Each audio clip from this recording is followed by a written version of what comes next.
মনোনয়ন প্রত্যাশীদের জনসম্পৃক্ততা বাড়ানোর নির্দেশ বিএনপি হাইকমান্ডের। বিগত নির্বাচনের কারসাজি নিয়ে তদন্ত চলছে জানালেন ইসি সানাউল্লাহ।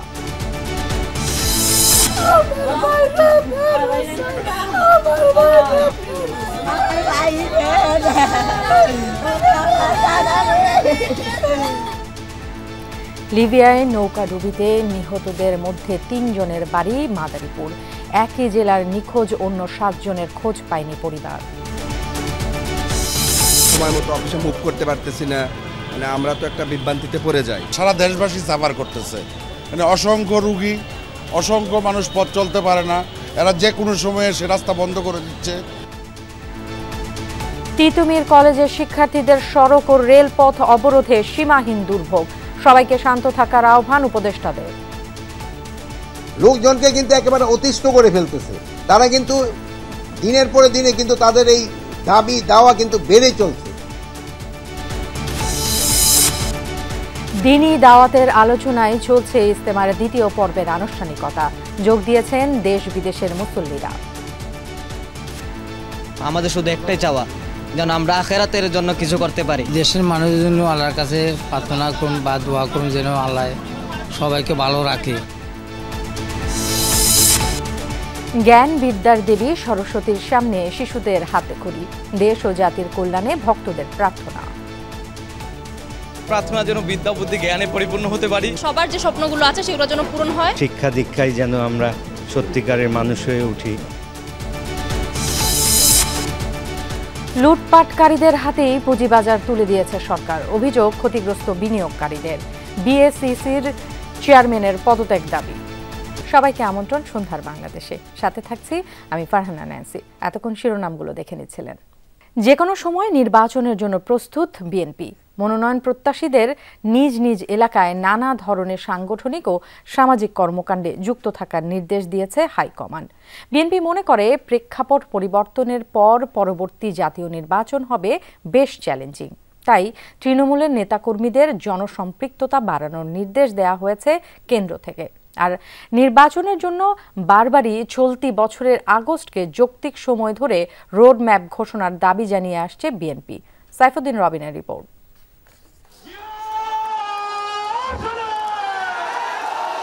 ৫ আগস্টের পরিবর্তিত পরিস্থিতিতে জাতীয় সংসদ নির্বাচন ঘিরেই দলের সব কর্মকাণ্ড পরিচালনা করছে বিএনপি।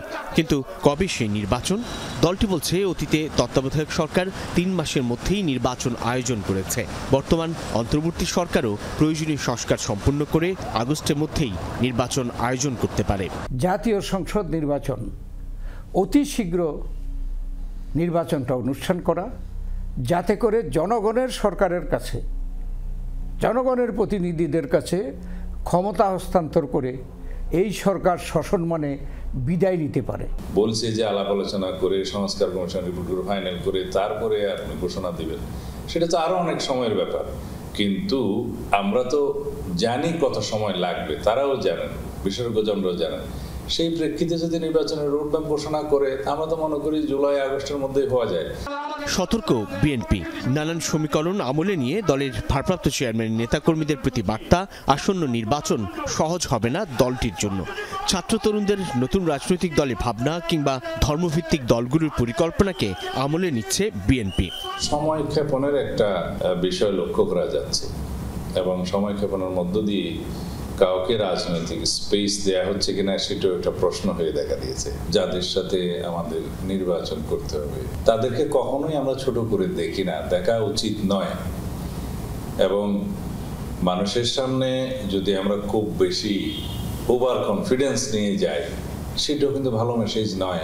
প্রত্যেকটি দল তো চেষ্টা করবে তাদের নিজেদেরকে প্রজেক্ট করার জন্য, এটাই স্বাভাবিক এবং এটা আমাদের গ্রহণ করা উচিত এবং আমাদেরকে এটা রেসপেক্ট করা উচিত। এবং নতুন রাজনৈতিক দল যদি কেউ করতে হচ্ছে তাকেও আমরা গ্রহণ করা উচিত। ভোটের লড়াই বেশ প্রতিদ্বন্দ্বিতাপূর্ণ হবে বলে মনে করলেও বিএনপির লক্ষ্য 2/3 আসন জয়ের। আওয়ামী লীগ সংবিধানে যে বিষয়গুলো সন্নিবেশিত করেছে, নিজেদের একটা ম্যানিফেস্টো ওখানে বসিয়ে দিয়েছে, এটাকে পরিবর্তন করতে হলে সংসদে 2/3 মেজরিটি লাগবে। মনোনয়ন দেওয়ার ক্ষেত্রেও স্বচ্ছ ভাবমূর্তির তরুণ এবং ত্যাগী নেতৃত্বকে প্রাধান্য দেওয়ার কথা জানিয়েছে বিএনপি। সাইফুদ্দিন রবিন, যমুনা নিউজ, ঢাকা। শেখ হাসিনা অবাধ ও সুষ্ঠু নির্বাচন না দিয়ে বন্দুক ব্যবহার করেছে। ভোট নিয়ে জনগণের দুঃসহ স্মৃতি যেন দূর হয়, সেজন্য অবাধ নির্বাচনের দাবি বিএনপির। একথা বলেছেন দলটির সিনিয়র যুগ্ম মহাসচিব রুহুল কবির রিজভী। দুপুরে চন্দ্রিমা উদ্যানে বিএনপির প্রতিষ্ঠাতা জিয়াউর রহমানের সমাধিতে শ্রদ্ধা নিবেদন শেষে এসব কথা বলেন তিনি। সংস্কার এটা চলমান প্রক্রিয়া উল্লেখ করে রিজভী বলেন, বিএনপি সংস্কারের বিরোধী নয়, তবে সংস্কারের নামে নির্বাচনের জন্য যুগ যুগ অপেক্ষা করা চলবে না। সরকারকে দায়িত্বশীল করতেই বিএনপির সমালোচনা করে উল্লেখ করে রিজভী বলেন, আইন শৃঙ্খলা রক্ষাকারী পরিস্থিতি উন্নতি হচ্ছে না, দাম কমছে না নিত্য পণ্যের। পুলিশের শটগান ব্যবহার চিরদিনের জন্য নিষিদ্ধ করার দাবি জানান বিএনপির এই নেতা। আন্দোলন দমনের জন্য অথবা যে কোনো রাজনৈতিক কর্মসূচিকে দমন করার জন্য গুলির ব্যবহার, শটগানের ব্যবহার চিরদিনের জন্য নিষিদ্ধ করতে হবে। আবার শেখ হাসিনা চক্রান্ত করার জন্য তার নেতাকর্মীদেরকে নির্দেশ দিচ্ছে, কিন্তু জনগণের সাড়া না পেয়ে এখন তারা হরতাল আর অবরোধ করছেন অনলাইনে, জনগণের মধ্যে যেতে পারছে না। আগামী ডিসেম্বর অথবা 2026-এর জুন মাসে জাতীয় নির্বাচনের প্রস্তুতি নিচ্ছে কমিশন, জানিয়েছেন নির্বাচন কমিশনার অবসরপ্রাপ্ত ব্রিগেডিয়ার জেনারেল আবুল ফজল মোহাম্মদ সানাউল্লাহ। সকালে রাজশাহী আঞ্চলিক অফিসে ভোটার তালিকা হালনাগাদ কার্যক্রম ও নির্বাচন সংক্রান্ত এক মতবিনিময় সভায় প্রধান অতিথির বক্তব্যে তিনি বলেন, সরকারের নির্দেশনা অনুযায়ী কমিশন তার দায়িত্ব পালনে প্রস্তুত। দীর্ঘদিন ভোট প্রদানে অতৃপ্ত থাকার ফলে মানুষ এখন ভোট উৎসবের জন্য মুখিয়ে আছে। নির্বাচন কমিশনকে তার স্বচ্ছতা প্রমাণের সময় এসেছে। বিগত নির্বাচনগুলো নিয়ে তদন্ত চলছে, কারসাজিতে কারো সম্পৃক্ততার প্রমাণ মিললে তাকে আইনের আওতায় আনা হবে। সংস্কার কার্যক্রম যদি সংক্ষিপ্ত আকারে করতে হয়, রাজনৈতিক দলগুলো যদি সেই পর্যায়ে গিয়ে দাঁড়ায়, তাহলে পরে আগামী ডিসেম্বর, আর যদি সংস্কার কার্যক্রমকে আরও একটু এক্সটেন্ডেডভাবে করতে দেওয়া হয়, তাহলে 26 সালের জুন মাসের মধ্যে নির্বাচন করা সম্ভব। আমরা নির্বাচন কমিশন মোটামুটি এই উইন্ডোটাকে ধারণ করে এর প্রথম অংশটাকে, যেহেতু আমাদের প্রস্তুতির ব্যাপার আছে, আমরা আমাদের প্রস্তুতি এগিয়ে নিচ্ছি। অবৈধভাবে ইউরোপ যাওয়ার পথে লিবিয়া উপকূলে নৌকাডুবিতে নিহত 20 জনের মধ্যে 3 জনের পরিচয় শনাক্ত করেছে পরিবার। তাদের বাড়ি মাদারীপুর রাজৌরে। সেখানে এখন কান্নার রোল। তবে তাদের সাথে থাকা আরও 7 জনের খোঁজ মিলছে না বলে জানিয়েছেন স্বজনরা। উদ্বেগ উৎকণ্ঠায় দিন কাটছে তাদের। মাদারীপুরের রাজৌরের গোবিন্দপুর এলাকার বাসিন্দা সৌদি প্রবাসী ইনসান শেখ কয়েক মাস আগে ছুটিতে দেশে আসেন। এরপরই পড়েন দালালের ফাঁদে। মাস দেড়েক আগে ইউরোপ যাওয়ার উদ্দেশ্যে বাড়ি ছাড়েন ইনসান। স্বজনরা জানান, ইউরোপ নিতে 16 লাখ টাকা নেয় দালাল চক্র। প্রথমে লিবিয়ায় নেওয়া হয় ইনসানকে, সেখান থেকে সমুদ্রপথে ইউরোপ নেওয়ার জন্য নৌকায় তোলা হয় তাকে। এরপর থেকেই ইনসানের খবর মিলছিল না। পরবর্তীতে লিবিয়া উপকূলে 20 জনের মরদেহ ভেসে আসলে দালালরা নিশ্চিত করে নৌকাডুবির ঘটনা। ফেসবুকে মরদেহের ছবি দেখে ইনসানের মৃত্যুর বিষয়টি নিশ্চিত হয় পরিবার। 16 লাখ টাকা কন্ট্যাক্ট করেছে আমাদের ছেলে নিয়ে। কন্ট্যাক্টের পরে আমি 16 লাখ দিয়ে দিছি, একবারে দিয়ে দিছি, একবারে পার করে দেবে। খবর পেলাম যে বোট অ্যাক্সিডেন্ট করছে। আশায় আসছিলাম কয়েকদিন পরে, দিনকে আর কি লাশে ছবি দিতে আর একই এলাকার আবুল বাশার ও মজুমদারকান্দি গ্রামের মোহাম্মদ সুজনও ছিলেন ইনসানের সাথেই। তাদেরও একই পরিণতি হয়েছে বলে জেনেছে পরিবার। কিছুতেই থামছে না স্বজনদের আহাজারি। স্বপন দালাল নিয়েছে এগ্রিকালচার বিষয়, এগ্রিকালচারে প্লেনে নেবে, কাগজপাতি সম্পূর্ণ জমা 14 লাখ টাকা। আমার বাবার লাশটা চাই, আমি একটু সাহায্য চাই। দালাল চক্রের মাধ্যমে লিবিয়ায় যাওয়া রাজৌরের আরও 7 জনের খোঁজ মিলছে না বলে জানিয়েছে পরিবার। তারাও ওই নৌকাতেই ছিলেন বলে জেনেছেন স্বজনরা। উদ্বেগ উৎকণ্ঠায় দিন পার করছেন তারা। 5 দিন আগে তার কাছ থেকে ফোন নিয়ে গেছে, তারপরের থেকে আর কোনো যোগাযোগ করতে পারিনি আমরা। আমাদের এলাকায় 3 জন ভাই আছে আমাদের, সাগর বিশ্বাস, সাগর বারোই আর হচ্ছে গিয়া আশিস কীর্তনিয়া। ওদের নাকি বোটটা 3 ঘন্টার মতো চলার পরে বোটটা ডুবে যায়। ডুবে যাওয়ার পরে ওরা এখন পর্যন্ত নিখোঁজ। সম্প্রতি লিবিয়া উপকূল থেকে উদ্ধার করা হয় 20 অভিবাসন প্রত্যাশীর মরদেহ। রেড ক্রিসেন্ট বলছে মরদেহগুলো বাংলাদেশিদের হওয়ার শঙ্কাই বেশি। জাহিদ হাসান, যমুনা নিউজ। তিতুমির কলেজ শিক্ষার্থীদের টানা আন্দোলনে ভোগান্তি বেড়েছে রাজধানীবাসীর। দাবি আদায়ে মহাখালীতে রেল লাইন অবরোধ করেছে তারা। বিকেল 3:45টার দিকে রেল লাইন অবরোধ করে শিক্ষার্থীরা। অনশনকারীরা প্রথমে রেল লাইনে শুয়ে পড়েন, পরে আন্দোলনকারীরা রেলপথ অবরোধ করেন। এ সময় কমলাপুর থেকে আসা একটি ট্রেন লাল নিশানা দেখিয়ে থামিয়ে দেয় শিক্ষার্থীরা। অবরোধকারীরা জানান, প্রধান উপদেষ্টা বা শিক্ষা উপদেষ্টাকে সেখানে গিয়ে তিতুমির কলেজকে বিশ্ববিদ্যালয়ে ঘোষণা দিতে হবে, না হলে রেল লাইন অবরোধ করে রাখার ঘোষণা দেন তারা। এর আগে আজ বেলা 11টার পর টানা 5ম দিনের মতো কলেজের সামনের সড়ক অবরোধ করেন শিক্ষার্থীরা।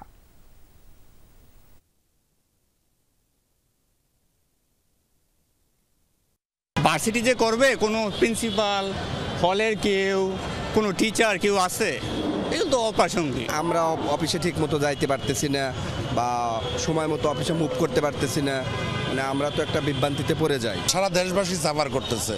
মানে অসংখ্য রুগী, অসংখ্য মানুষ পথ চলতে পারে না, এরা যে কোনো সময়ে সে রাস্তা বন্ধ করে দিচ্ছে। দর্শক, আমরা যেমনটা জানাচ্ছিলাম, দাবি আদায়ে মহাখালীতে রেল লাইন অবরোধ করেছে তিতুমির কলেজের শিক্ষার্থীরা।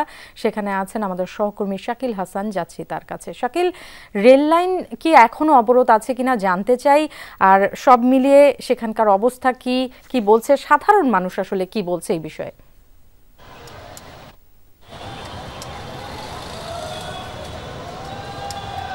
ন্যান্সি, তিতুমির কলেজের শিক্ষার্থীরা আজকেও আবার দুপুরের পর থেকে এই মহাখালীর রেল লাইনটি অবরোধ করেছে এবং এই রেল লাইন অবরোধের কারণে কিন্তু ঢাকার সঙ্গে অর্থাৎ কমলাপুর রেল স্টেশনের সঙ্গে সারা দেশের রেল যোগাযোগ এখন বন্ধ আছে এবং এ কারণে কিন্তু রেলের অনেক যাত্রী ভোগান্তিতে পড়েছেন। পাশাপাশি এই সড়কটি একটি গুরুত্বপূর্ণ সড়ক, এই সড়কটিও কিন্তু বন্ধ রয়েছে।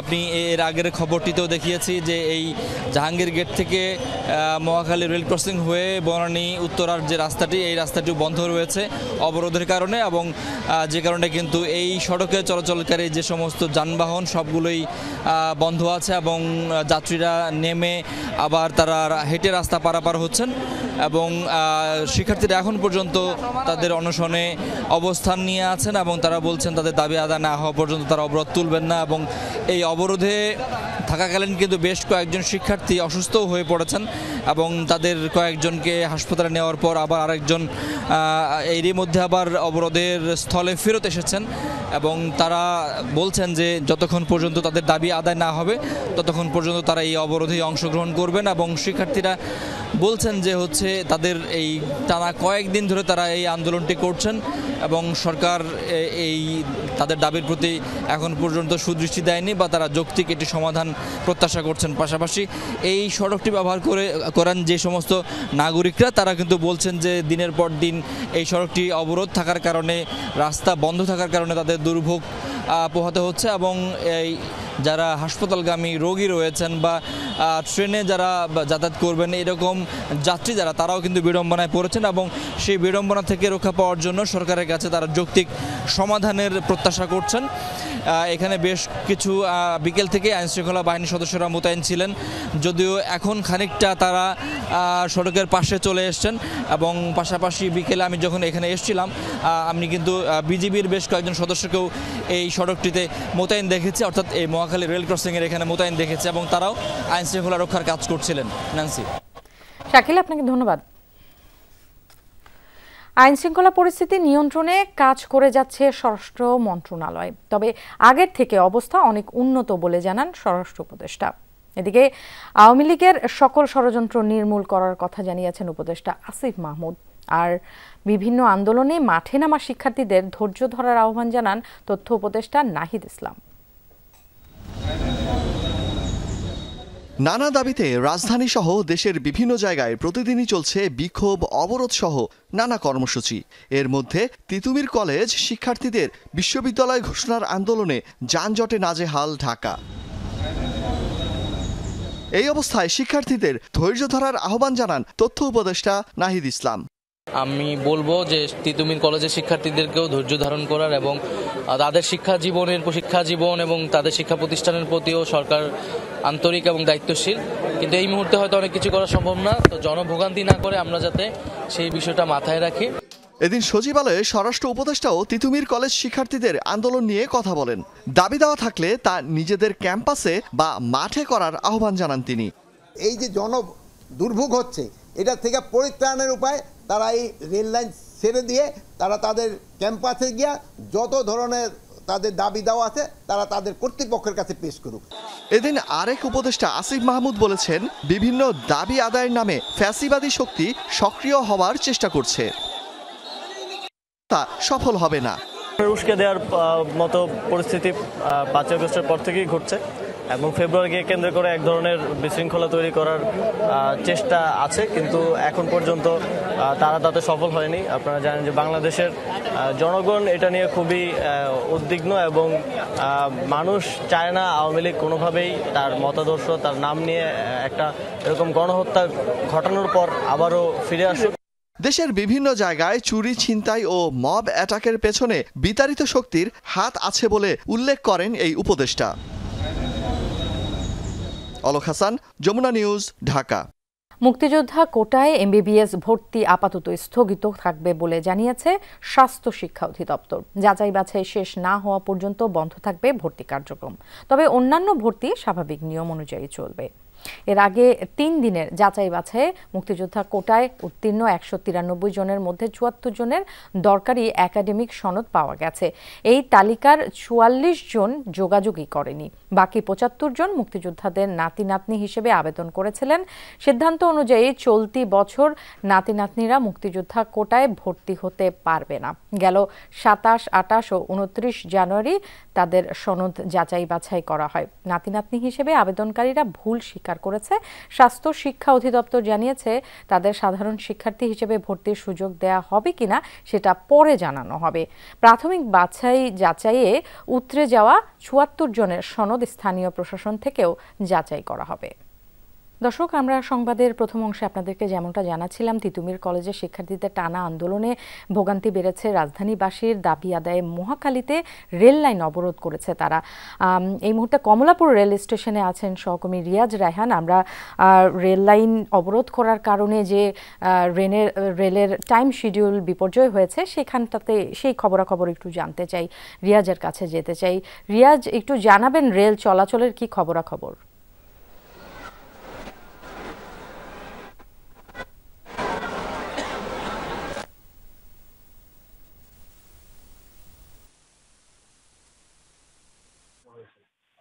কমলাপুর থেকে ছেড়ে যেতে পারেনি, পাশাপাশি 4টি ট্রেন কমলাপুর স্টেশনে পৌঁছতে পারেনি। আমি যদি তালিকাটি বলি, সেক্ষেত্রে রাজশাহীগামী যে রাজশাহী উঠে ছেড়ে যাওয়ার কথা ছিল 2:40 মিনিটের সিলসিটি এক্সপ্রেস, সেই সিলসিটি এখন পর্যন্ত ছাড়েনি। তাহলে বুঝতে পারছেন সেগুলো 40 থেকে এখন 7:30 মতো সময় গেছে, এখন পর্যন্ত মানুষগুলো বসে আছেন। পাশাপাশি বরণে কালনী এক্সপ্রেস রয়েছে, জামালপুর কল্যাণ এক্সপ্রেস, যমুনা এক্সপ্রেস, পিলাহাটি এক্সপ্রেস, ব্রহ্মপুত্র এক্সপ্রেস, পাশাপাশি কমিউটার সহ 10টি ট্রেন এখন পর্যন্ত স্টেশনে অপেক্ষা করছেন যাওয়ার জন্য, কিন্তু যাত্রীরা যেতে পারছে না। চরম দুর্ভোগে পড়েছে, বিশেষ করে নারী, শিশু সহ এবং বয়স্ক যারা রয়েছেন তারাও খুব দুর্ভোগে পড়েছেন এবং তারা খুব ক্ষোভ প্রকাশ করছেন। এখন পর্যন্ত যেহেতু ট্রেন একদিকে যাত্রা বিলম্ব হচ্ছে, অন্যদিকে অভিযোগ করেছেন যে স্টেশন কর্তৃপক্ষ যারা রয়েছেন বা রেল কর্তৃপক্ষ তারা কাছ থেকে কোনো ধরনের সদস্য পাচ্ছেন না এই রেলের যাত্রার বিষয়ে, যে বাতিল করা হবে না বিলম্ব হবে, কতটুকু হবে, কখন নাগাদ ছাড়বে সেই বিষয়ে কেউ একেবারে ধোঁয়াশার মধ্যে রয়েছে। তবে কিছুক্ষণ আগে স্টেশন ম্যানেজার এবং সেখানে যে স্টেশনের যে বাইকগুলো রয়েছে সেখানে ঘোষণা করা হচ্ছে, ঘোষণা মঞ্চ থেকে বারবার ঘোষণা দেওয়া হচ্ছে, যারা এই ট্রেনের যাত্রা বাতিল করতে চান বা যারা স্ব-উদ্যোগে ট্রেনের টাকা বা টিকিটের টাকা ফেরত দিতে চান তারা ফেরত দিতে পারবেন এবং রেল কর্তৃপক্ষ পুরো টাকাটা সম্পূর্ণ টাকা তাদেরকে ফেরত দেবেন যদি কেউ তাদের যাত্রা বাতিল করতে চান। তবে রেলে আনুষ্ঠানিকভাবে এখন পর্যন্ত দুপুর থেকে যে ট্রেনগুলো রয়েছে সেই ট্রেনের কোনোটিরই আনুষ্ঠানিকভাবে যাত্রা বাতিল করেনি। তবে তারা বলছেন যাত্রা বিলম্ব হতে পারে, ঠিক বিলম্বের মাত্রাটা কতটুকু বা বিলম্বের সময়টি কতটুকু সেটি এখন স্পষ্ট করে বলা যায়নি। স্টেশন ম্যানেজারের সাথে কথা বলেছেন, স্টেশন ম্যানেজার স্পষ্ট করে বলতে পারছেন না, যেহেতু আসলে রেল লাইনটি অবরোধ করা হয়েছে মহাখালীতে, এই অবরোধে যদি ছাত্র না সরে যায় সেখান থেকে রিয়াজ, আপনাকে ধন্যবাদ। আপনি আমাদেরকে জানাচ্ছিলেন, রিয়াজ যেমনটা আমাদেরকে দর্শক জানাচ্ছিল যে যদি কেউ আসলে আনুষ্ঠানিকভাবে আসলে রেলের যে যাত্রা সেটাকে বাতিল করা হয়নি, বিলম্ব হতে পারে এমন ঘোষণা দিচ্ছে, এবং তবে কেউ যদি টিকিট ফেরত দিতে চায়, বাতিল করতে চায় যাত্রা, সেক্ষেত্রে তাদেরকে বারবার ঘোষণা দেওয়া হচ্ছিল সেটা তারা পারবেন। আমরা চলে যেতে চাই পরের সংবাদে। রোজায় খাদ্য ও নিত্য প্রয়োজনীয় পণ্যের মূল্য স্থিতিশীল রাখতে চাঁদাবাজদের বিরুদ্ধে কঠোর অভিযান চালানোর নির্দেশ দিয়েছেন প্রধান উপদেষ্টা অধ্যাপক মোহাম্মদ ইউনূস। রাষ্ট্রীয় অতিথি ভবন যমুনায় আইন শৃঙ্খলা পরিস্থিতি পর্যালোচনায় উচ্চ পর্যায়ের এক বৈঠকে এই নির্দেশ দেন তিনি। বৈঠকে নিরাপত্তা প্রধানদের আইন শৃঙ্খলা নিবিড়ভাবে পর্যবেক্ষণে কমান্ড সেন্টার স্থাপনের নির্দেশ দেন প্রধান উপদেষ্টা। জানান, পতিত স্বৈরাচার শেখ হাসিনার অনুসারীরা বিশৃঙ্খলা সৃষ্টি ও বিভ্রান্তি ছড়াতে বিপুল অর্থ ব্যয় করছে। এ বিষয়ে সবাইকে সজাগ থাকার নির্দেশ দেন প্রধান উপদেষ্টা। সন্ধ্যায় ফরেন সার্ভিস একাডেমিতে ব্রিফিংয়ে জানানো হয়, পতিত স্বৈরাচার ও নিষিদ্ধ সংগঠনের নামে যারা লিফলেট বিতরণ করবে তাদেরকে গ্রেফতার করা হবে, কারণ লিফলেটে থাকা কথাগুলো আইন শৃঙ্খলা পরিস্থিতির জন্য হুমকি স্বরূপ। যারা লিফলেট বিতরণ করবেন তাদের জন্য আমাদের কড়া মেসেজ, তাদেরকে অ্যারেস্ট করা হবে, কারণ লিফলেটের মধ্যে যে সমস্ত কথা আছে সেটা খুবই খুবই মানে ল অ্যান্ড অর্ডার সিচুয়েশনকে হুমকি এফেক্ট করার কথা। এদের বিরুদ্ধে ব্যবস্থা নেওয়া হবে। পুলিশের যে ডাটা তাতে দেখা যাচ্ছে যে গত আসলে 5 বছরের মধ্যে এই বছরই এই গত 4 মাসে সেপ্টেম্বর থেকে ডিসেম্বরে সবচেয়ে কম হত্যাকাণ্ড সংঘটিত হয়েছে।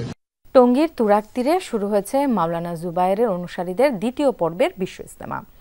ফজরের নামাজের পর আম বয়ানের মধ্য দিয়ে শুরু হয় দ্বিতীয় পর্বের ইজতেমা। এতে অংশ নিচ্ছেন সারা দেশের অন্তত 22 জেলার মুসল্লিরা। সেই সাথে বিশ্বের 72টি দেশের প্রায় 3500 মুসল্লি অংশ নিয়েছেন এই পর্বে। টঙ্গী থেকে বিস্তারিত জানাচ্ছেন সহকর্মী আশিক মাহমুদ। ফজরের নামাজের পর আম বয়ানের মধ্য দিয়ে টঙ্গীর তুরাগ তীরে শুরু হয়েছে শুরায়ে নিজামের অনুসারীদের দ্বিতীয় পর্বের ইজতেমা। ভোরের তীব্র কুয়াশা উপেক্ষা করে দেশের বিভিন্ন প্রান্ত থেকে জড়ো হতে থাকেন মুসল্লিরা। প্রতি বছর আমি ইজতেমায় আসি, আমি আবার সফরেও যাই। আমাদের শুধু একটাই চাওয়া, যেন আমরা আখিরাতের জন্য কিছু করতে পারি। দুনিয়ার কিছু চাই না, দুনিয়ার কোনো মোহ আমাদের মধ্যে নাই, শুধু একমাত্র আল্লাহকে সন্তুষ্ট করা আর মোহাম্মদ রাসূলুল্লাহ সাল্লাল্লাহু আলাইহি ওয়াসাল্লামের তরিকায় জীবন যাপন করা আমাদের উদ্দেশ্য এবং লক্ষ্য। সব সময় আল্লাহ বিল্লাহ করব, তাসবিহ পড়ব, মহান আল্লাহরে ডাকবো, রাসূলকে স্মরণ করব। দ্বিতীয় পর্বের প্রথম দিন দুপুর পর্যন্ত আনুষ্ঠানিক বয়ান না হলেও প্রতিটি খিত্তায় কোরআন তেলাওয়াত, নফল ইবাদতে মশগুল ছিল সবাই। আত্মশুদ্ধি সহ ইসলামের সুমহান বাণী মানুষের কাছে পৌঁছে দেওয়ার প্রত্যয় তাদের চোখে মুখে। আমাদের নিজের পকেটের পুজো খরচ করে সময় দিয়ে রাত দিয়ে একমাত্র আসি শুধু আল্লাহকে রাজি করার জন্য। আমরা দিনকে হাসিল করার জন্য, দিন শিখার জন্য, দিনের মেহনত শিখার জন্য, নিজে শিখবো, অন্যকে শিখাবো। এই দেশের মানুষের জন্য আল্লাহর কাছে প্রার্থনা করুন বা দোয়া করুন যেন আল্লাহ সবাইকে ভালো রাখে। সারা বিশ্বের মানুষ যাতে শান্তিতে থাকতে পারে, আল্লাহ তাআলার কামিয়াবি লাভ করতে পারে, এটাই উদ্দেশ্য। বিশ্বের 72টি দেশের প্রায় 3500 বিদেশি মুসল্লি অংশ নিয়েছে এই পর্বে।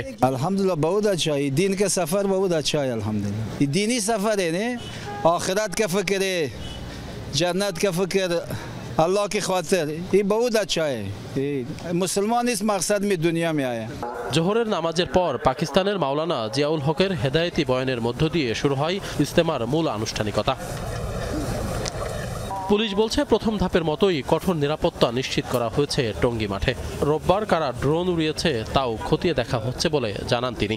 গতকালকে আখেরি মোনাজাতের সময় একটি ড্রোনের ঘটনা ঘটে, যে ড্রোনটি পাবলিকের ড্রোন ছিল। আমরা খতিয়ে দেখছি এটি কারা উড়িয়েছিল। এই ড্রোনটি কোনো একটি বেলুনের সাথে বেঁধে ফুটে যায়, বেলুনগুলি ফুটে যায়, জনগণ আতঙ্ক হয় এবং ছোটাছুটি করে ব্যথা পেয়েছে। আগামী 5 ফেব্রুয়ারি আখেরি মোনাজাতের মধ্য দিয়ে শেষ হবে মাওলানা জুবায়ের পন্থীদের দ্বিতীয় পর্বের আনুষ্ঠানিকতা। টঙ্গীর এই তুরাগ তীরে প্রতি বছর 2 পর্বে অনুষ্ঠিত হয় বিশ্ব ইজতেমা। তবে বেশ কিছু কারণে এবছরের বিশ্ব ইজতেমা অনুষ্ঠিত হচ্ছে 3 পর্বে। গতকাল আখেরি মোনাজাতের মধ্য দিয়ে সুষ্ঠুভাবে সম্পন্ন হয়েছে প্রথম পর্বের আনুষ্ঠানিকতা।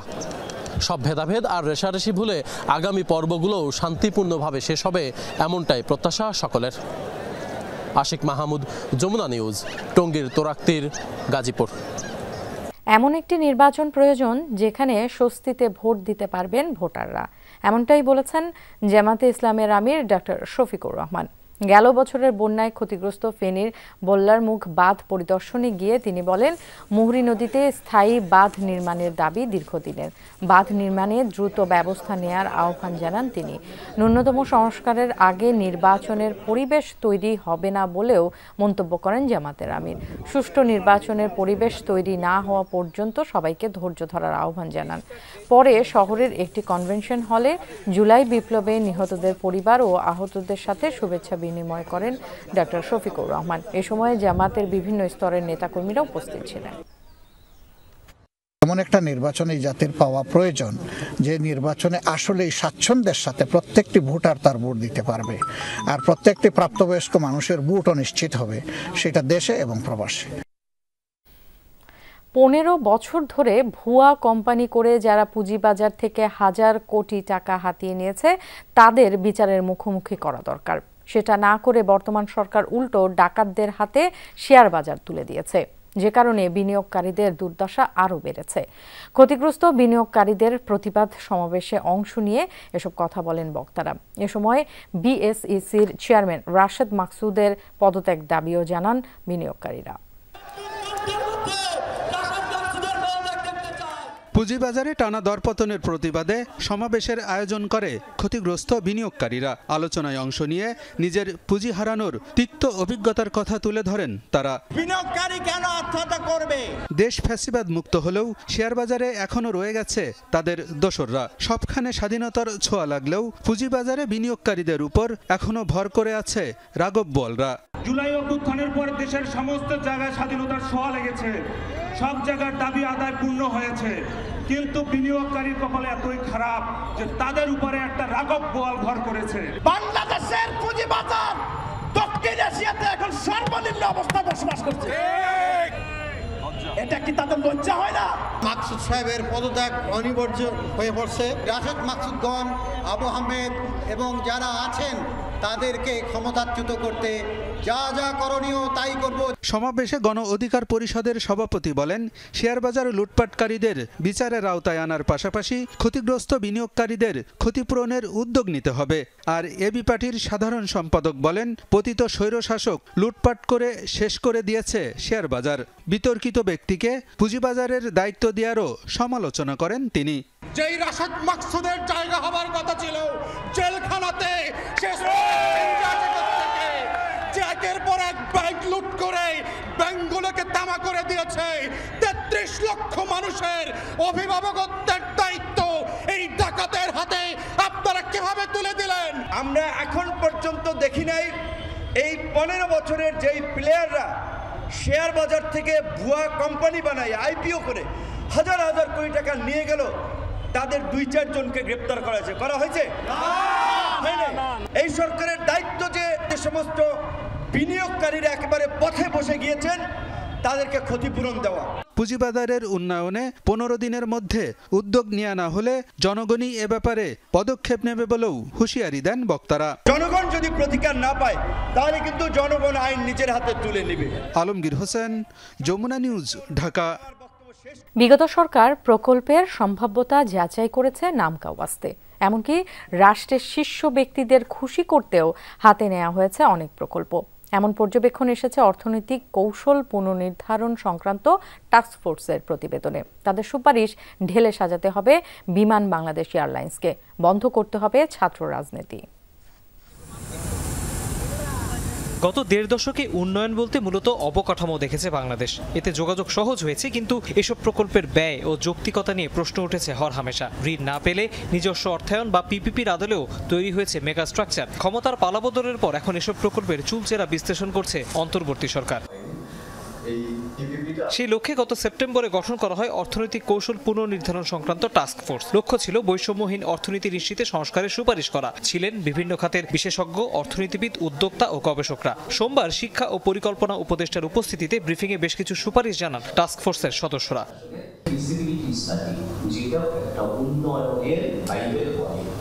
যেটা নর্চল হবে কিন্তু তারও একটা টলারেন্স থাকে।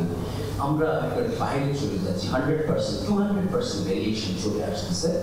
তাহলে এই প্রজেক্টটা আদৌ ফিজিবল কিনা এটা যদি রিক্যালকুলেট করা হয় প্রথম হিসাবটা, তাহলে দেখা যাবে আসলে প্রজেক্টটা শেষ পর্যন্ত ফিজিবল হচ্ছে না। স্বায়ত্তশাসন দেওয়া হয়েছে কিন্তু রাজনৈতিক প্রভাবের কারণে এমনকি যে যারা ওই আসনে বসেছিলেন তাদের নিজস্ব দুর্বলতার কারণে কিন্তু বাংলাদেশ ব্যাংকের নিয়ন্ত্রণকারী সংস্থা হিসাবে এটার দুর্বলতা ক্রমান্বয়ে প্রমাণিত হয়েছে।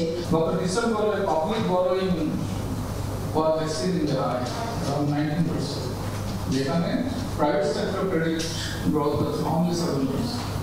তার মানে এটা যদি ইন্টারেস্ট রেটের জন্য না হয়ে থাকে তাহলে it was something crowding out the effect. এ সময় ছাত্র রাজনীতি বন্ধের সুপারিশ নিয়ে প্রশ্ন করেন সাংবাদিকরা। জবাবে টাস্কফোর্সের প্রধান জানান, শিক্ষার সঠিক পরিবেশ নিশ্চিতেই এই প্রয়াস। তারা দেশের কাজ এগিয়ে আসবে এটাই তো স্বাভাবিক, কিন্তু সেটার জন্য ক্ষেত্র না। শুধু ক্ষেত্র যদি একমাত্র হয় কালবাগে এবং মহাখালীর বলে, তাহলে এইটা তো কোনো স্টুডেন্ট পলিটিক্স যদি এইটা আমরা চাই তাহলে থাকবে, কিন্তু এটা কিন্তু একটা আমাদের একটা ক্ষেত্র তৈরি করতে হবে। এ সময় বিমান বাংলাদেশ এয়ারলাইন্সের বর্তমান অবস্থা প্রসঙ্গে মন্তব্য করেন পরিকল্পনা উপদেষ্টা। বাংলাদেশ সহজে তো ওখানকার যে ভেস্টেড ইন্টারেস্ট এটা করতে দেবে না, তার থেকে বরং এটাকে দুই ভাগ করে এক ভাগ বিদেশি ম্যানেজমেন্টে দিয়ে দেওয়া, ওই যে কাকে দেবে সিঙ্গাপুর এয়ারলাইন্স বা কাতারকে, আরেক ভাগ আমাদের বাংলাদেশ বিমানই চালাক দেখি, একদমই সেম রিসোর্স সেম সবকিছুই একই অ্যাসেট দিয়ে কোনটা কি করে দেখা যায়। ব্রিফিংয়ে তিতুমির কলেজের অবরোধ দিয়ে প্রশ্ন উঠলে আগের কথাই জানান শিক্ষা ও পরিকল্পনা উপদেষ্টা। পরিষ্কার বক্তব্য গতকাল দিয়েছি, পত্রিকায় আছে, সবকিছুর একটা সময় জায়গা এবং আজকে আমরা যা নিয়ে আলোচনা করছি সেটাই আলোচনা করি। তৌহিদ হোসেন, যমুনা নিউজ, ঢাকা। গাজীপুরে আগুনে পুড়েছে আনোয়ারা বেগম নামের একটি tin shed market. Fire service জানায়, চান্দনা চৌরাস্তার ঢাকা রোড এলাকায় টিন শেড মার্কেটটি। বেলা 3:30টার দিকে একটি দোকান থেকে আগুনের সূত্রপাত, মুহূর্তেই তা ছড়িয়ে পড়ে আশেপাশে। এতে বন্ধ হয়ে যায় সড়কে যান চলাচল, ব্যাহত হয় ট্রেন চলাচলও। ভোগড়া, জয়দেবপুর সহ আশেপাশের ফায়ার সার্ভিসের 5টি ইউনিট আসে। 1.25 ঘন্টার চেষ্টায় নিয়ন্ত্রণে আসে আগুন। অগ্নিকাণ্ডের কারণ জানা যায়নি এখন।